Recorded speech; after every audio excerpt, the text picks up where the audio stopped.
আসসালামু আলাইকুম। আপনার উপর শান্তি বর্ষিত হোক। প্রিয় সুহৃদ, খতমে কামালের ৩১তম ধাপে আপনাকে স্বাগতম।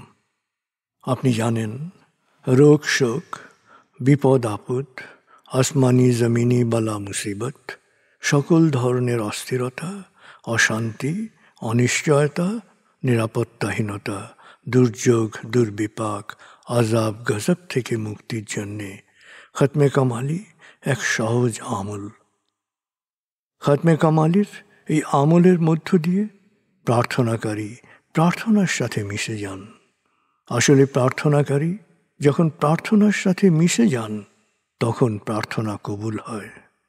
খতমে কামালি প্রার্থনা কবুলের এই পরম মুহূর্তে আপনাকে নিয়ে যাবে। তাই নিজের, অন্যের, সমাজের, দেশের, মানব জাতির যে কোনো কল্যাণের নিয়তে আপনি এই আমলে অংশ নিন। আপনি সকল বিপদ আপদ, বালা মুসিবত মুক্ত হন। আপনার জন্যে কল্যাণকর সকল দোয়া আল্লাহ কবুল করুন।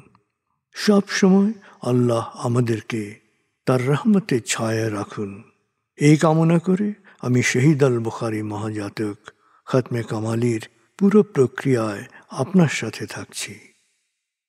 আসুন এবার আমরা ডুবে যাই সত্যের গভীরে।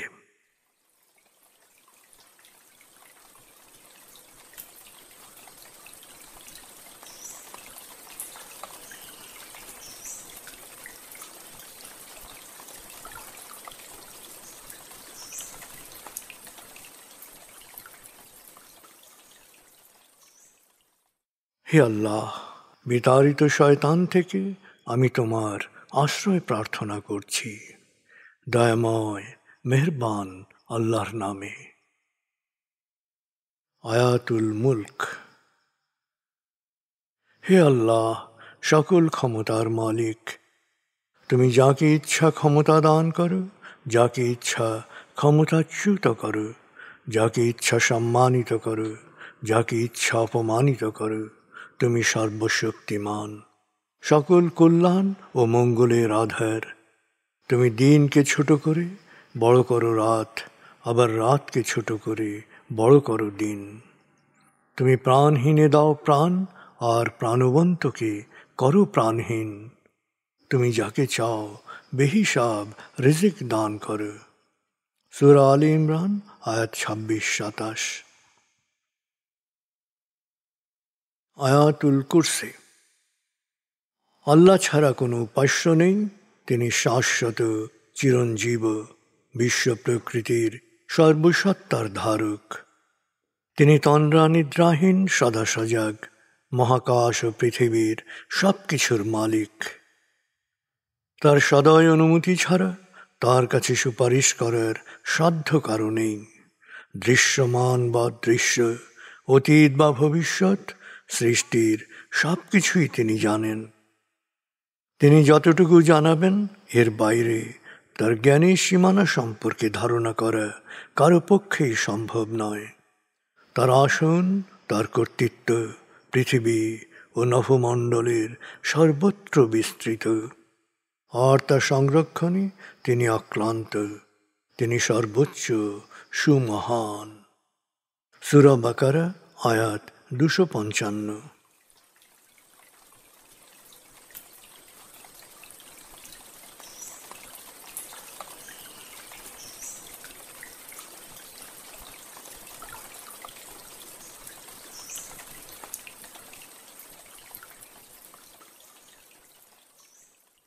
আসুন আমরা ধীরে ধীরে ডুবে যাই হৃদয়ের গভীরে নবী প্রেমে। বলগল উলা বিকমালিহি, কশফত দুজা বিজমালিহি, হসনত জমিও খিসালিহি, সল্লু আলিহি ওয়ালিহি। بلغ العلا بكماله كشف الدجى بجماله حسنت جميع خصاله صلوا عليه وآله بلغ العلا بكماله